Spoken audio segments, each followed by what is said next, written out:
Muy buenas tardes y un saludo fraternal a todos mis hermanos en Cristo Jesús.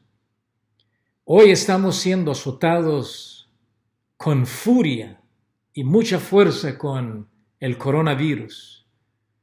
El gobierno ha tratado de hacer todo lo posible para contenerlo y tratar de hallar alguna respuesta, pero sigue cobrando la vida de multitudes de personas. Hoy el número en los Estados Unidos es casi 6,000. Muchos están contagiados y otros están muy enfermos a punto de morir. La verdad es que en lo que hemos puesto nuestra confianza y nuestra seguridad por toda la vida está desmoronándose ante nuestros propios ojos. Como por ejemplo, hemos confiado siempre con nuestra salud, especialmente si somos jóvenes, y hemos visto que nuestra salud de repente se desvanece, se desmorona y se pierde, y estamos enfermos y quizás a punto de morir. Muchos han puesto su seguridad en la bolsa de valores, y la bolsa de valores ha caído a tal grado que ha dejado a multitudes angustiados y corriendo de un lugar para otro, tratando de buscar respuestas a lo que ellos pensaban que era seguro y firme. Multitudes de personas, incluyendo a nosotros mismos, hemos puesto nuestra confianza y seguridad en el trabajo.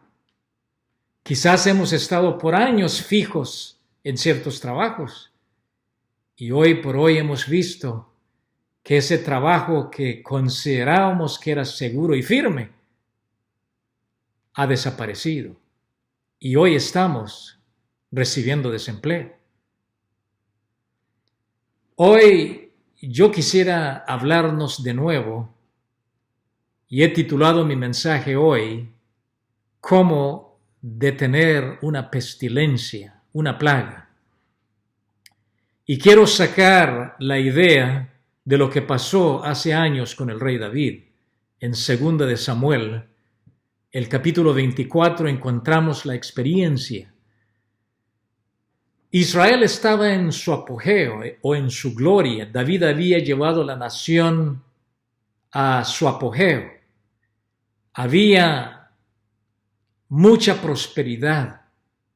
Ellos negociaban con oro con sus vecinos y Israel había crecido a una altura con tanto desarrollo y tanto éxito que ellos se descuidaron lo más importante, que fue su relación personal con Dios.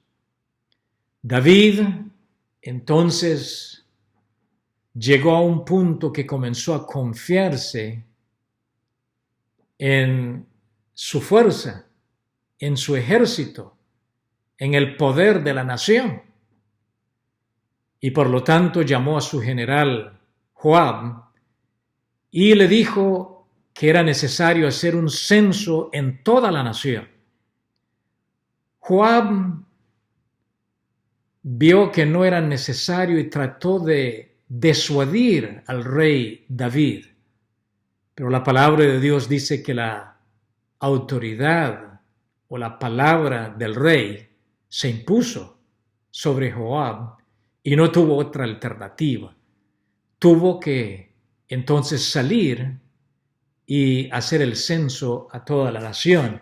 Y aquí es donde vamos a comenzar entonces la lectura de la palabra de Dios en 2 de Samuel, el capítulo 24. Dice el verso 1, volvió a encenderse la ira de Jehová contra los israelitas, e incitó a David contra ellos diciéndole, ve, haz un censo de Israel y de Judá.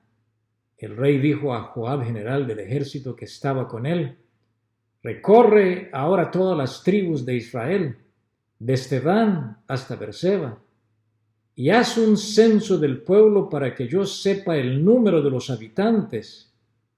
Joab respondió al rey, que Jehová tu Dios multiplique al pueblo 100 veces más de lo que es, y que pueda verlo mi señor, el rey. Pero, ¿por qué se complace en esto mi señor el rey? Sin embargo, la palabra del rey prevaleció sobre la de Joab y sobre la de los capitanes del ejército. Se retiró pues Joab con los capitanes del ejército de la presencia del rey para hacer el censo del pueblo de Israel. Pasaron el Jordán y acamparon en Aroer, al sur de la ciudad que está en medio del valle de Gad, junto a Jazer. Después fueron a Galaad y a la tierra baja de Jotzi, de allí a Dan-Jaán y a los alrededores de Sidón. Luego fueron a la fortaleza de Tiro y a todas las ciudades de los heveos y de los cananeos, y por último se dirigieron al Negüey de Judá en Berseba. Después que terminaron de recorrer toda la tierra, volvieron a Jerusalén al cabo de 9 meses y 20 días. Joab entregó entonces el censo del pueblo al rey. Había en Israel 800,000 hombres fuertes que sacaban espada, y los de Judá eran 500,000 hombres. Después que David censó al pueblo, le pesó en su corazón y dijo a Jehová: he pecado gravemente por haber hecho esto. Pero ahora, oh Jehová, te ruego que quites el pecado de tu siervo, porque he actuado muy neciamente. Aquí encontramos entonces que el que puso en el corazón de llevar a cabo este censo no era Joab el general, era Dios. Dios puso en el corazón de Joab la idea de censar al pueblo porque él quería usar a David para llegar al pueblo y mandarles un mensaje muy serio. Joab trató de disuadir a David, pero no pudo. La palabra del rey David se impuso sobre el general y tuvo que llevar a cabo entonces el censo. Viajó por todo Israel y la Biblia nos dice que al cabo de 10 meses con 20 días regresó con un censo de 8,000 hombres fuertes que había en Israel y 500,000 en Judá. Pero cuando regresó el general Joab, David se dio cuenta que había cometido un grave error, que había pecado gravemente contra Jehová, y le pidió a Dios que le ayudara, que él se arrepentía. Y cuando él pidió que Dios le ayudara, esto fue lo que sucedió, comenzando o siguiendo con el verso 11. Por la mañana, cuando David se levantó, vino palabra de Jehová al profeta Gad. Dios siempre acostumbraba mandarle avisos a David por varios profetas. Ustedes se acuerdan cuando pecó con Berseba, Dios mandó a Natán. En este caso, Dios mandó al profeta Gad, vidente de David, diciendo: ve y di a David, así ha dicho Jehová, 3 cosas te ofrezco, tú escogerás una de ellas, para que yo la haga. Vino pues Gad a David, se lo hizo saber y le dijo: ¿qué prefieres? ¿Que venga 7 años de hambre sobre la tierra? ¿O que huyas 3 meses delante de tus enemigos y que ellos te persigan? ¿Y que haya 3 días de peste en tu tierra? Piensa ahora y mira qué debo responder al que me ha enviado. Entonces David dijo a Gad: estoy en gran angustia. Y esa es la situación que nos encontramos hoy en el mundo, hermanos, muy angustiados. Pero David dijo: pero es preferible caer ahora en manos de Jehová, porque sus misericordias son muchas, que caer en manos de los hombres. Entonces Jehová envió sobre Israel desde esa mañana hasta el tiempo señalado, y murieron 70,000 hombres del pueblo desde Dan hasta Berseba. Entonces, hermanos, en primer lugar, para detener una plaga o una pestilencia que nos azota, el primer punto que quiero traer a nuestra atención hoy sería: